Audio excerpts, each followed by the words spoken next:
Now don't get too excited by the title of this video, okay? This doesn't mean that cardio is ineffective or that I'm suggesting you do your hour of weight training a few times per week and then spend the rest of it completely immobile on the couch. Cardiovascular exercise has a wide variety of overall physical and mental health benefits, and I do recommend that you include some in your program, whether it's in the form of traditional gym cardio or as some kind of active hobby that you enjoy. However, when it comes specifically to the goal of fat loss, it is true that a lot of people overestimate the role that cardio actually plays in the process, and this can send them down an inefficient path that slows down their rate of progress or even possibly prevents them from losing fat altogether. So if you want to lean down in the most effective way possible without needlessly slaving away on the treadmill 6 days per week, I'd highly recommend watching this video through, where I'll go over 3 reasons why cardio is ultimately overrated for fat loss, and I'll explain what you really need to be focusing on instead for the very best results. Reason number 1 is that a typical cardio session doesn't actually burn that many calories to begin with. Now, different factors such as your body weight, muscle mass, fitness level, and the intensity/duration of the session will all play a role, but for most people out there, a standard 30 to 40 minute cardio workout isn't expending some huge amount of energy and just causing the fat to rapidly melt off your limbs with every passing minute.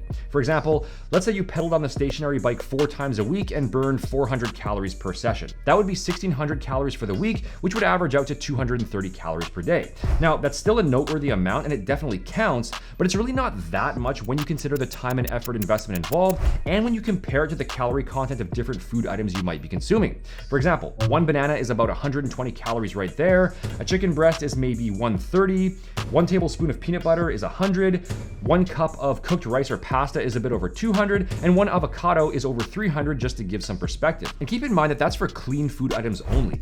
A chocolate bar or a couple cookies or a single slice of pizza, those will all probably be at least equal to what was burned during the session or even exceed it. When it all comes down to it, remember that losing fat is ultimately a matter of maintaining a net calorie deficit in the overall picture, whether that's achieved by burning more calories through exercise or by consuming less through your diet. It's total energy in versus total energy out. So as long as your total food intake is still at a healthy level where your nutritional needs are being met and you're getting in enough protein, putting the majority of your focus on diet is going to be by far the most efficient route, both because A, it's a lot easier to just shave a few calories off of your intake versus trying to actively burn a comparable amount, and B, it's also a lot easier to inadvertently replace those calories that you burn by overeating, since it only takes a relatively small amount of extra food to essentially cancel things out.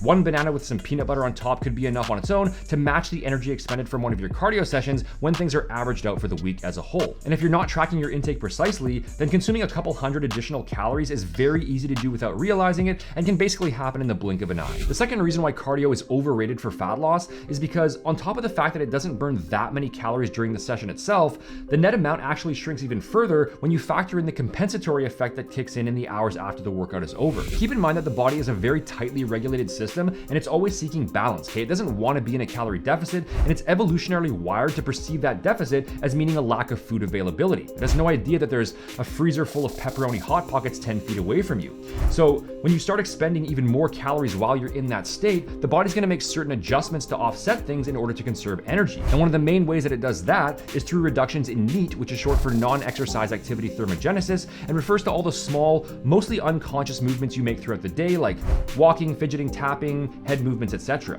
Now, that might not seem like a big deal on its own, but it actually makes up anywhere from 15 to 30% of your total daily energy expenditure and can be responsible for several hundred up to even 1,000 plus calories burned. If you've ever dieted before and you've been in that consistent calorie deficit over time, then you know that feeling of increased sluggishness that starts to settle in. There's just less willingness to move around in general. Smaller tasks you normally do without really thinking about them start to require a lot more conscious effort, whether it's taking the stairs or just getting up to walk across the room for something. Everything just feels more challenging in general.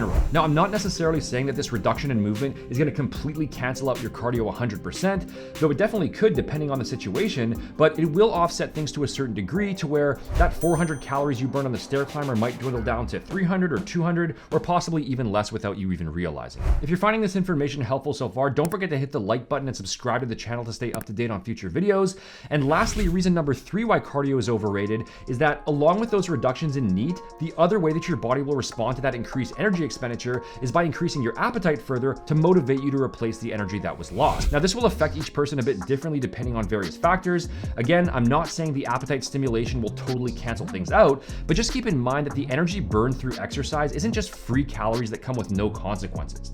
At the end of the day, an energy deficit is an energy deficit. The body has gauges in place to know how large that overall deficit is, whether it was created by moving more or by eating less, and it's going to react based on that. Now, if you just prefer doing more cardio and then being able to eat more as a result, that's up to you. But again, you could just as easily create your deficit by reducing your calorie consumption, and you won't even necessarily end up hungrier by doing that. So to quickly sum this up, not only are you not directly burning as many calories during a typical cardio session as you probably think, but you're also getting even less of a net effect later on through reductions in NEAT and through appetite stimulation.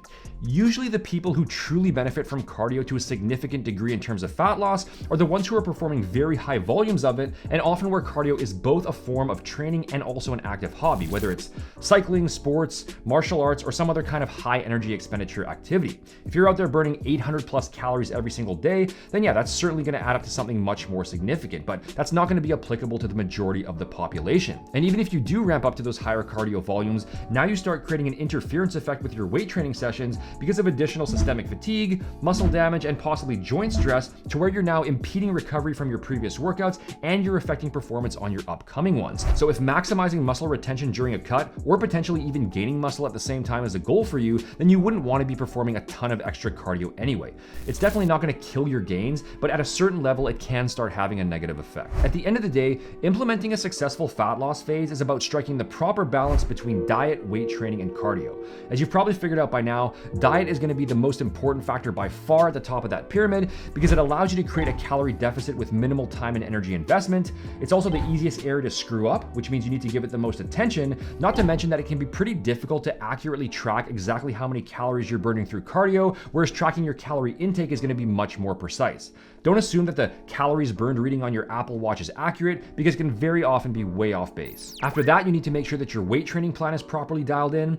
In terms of physique aesthetics, that's going to be without a doubt the most important form of exercise, because it's the stimulus for maintaining or possibly even building new muscle as you drop the fat. And then from there, cardio can be added in to help you expend some additional calories, and of course for the overall physical and mental health benefits that it provides. But in terms of pure fat loss, cardio should be thought of as more of a supplemental tool in most cases, and not as the main priority, especially if it's something that you really don't enjoy doing. If you fall into the trap of thinking that you have to go for a run every single morning or ride the stationary bike for 40 minutes after every single workout in order to lose fat, and you're just trying to grind through it with sheer determination every time, it might be doable for a while, but there's a very good chance that you'll eventually burn out and quit. Now, it's actually pretty hard to give exact guidelines in terms of cardio frequency, because it really depends on your existing activity level outside of the gym, as well as your lifestyle and your preferences and just how lean you're trying to get. But anywhere from 2 to 4 sessions per week would be pretty reasonable for most average lifters. You can certainly do more than that if you want, or if you're doing other forms of reasonably strenuous exercise outside the gym, then you might not need any traditional structured cardio at all. So that's something you have to figure out for yourself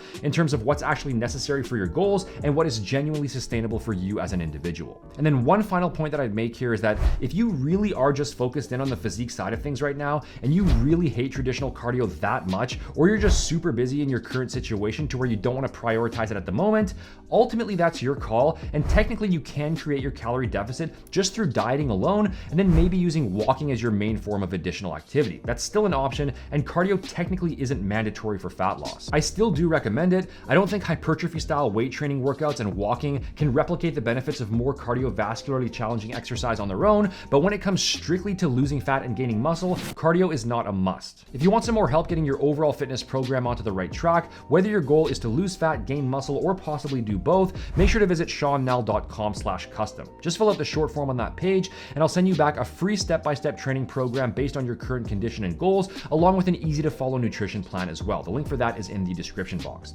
When it comes to effective supplementation, you can also visit realscienceathletics.com to check out my own line of research-backed, clinically dosed formulas I personally created from scratch to maximize your results. Here are 2 more videos I'd recommend watching now. Don't forget to subscribe to the channel to stay up to date. Thanks for watching, guys, and I'll talk to you again soon.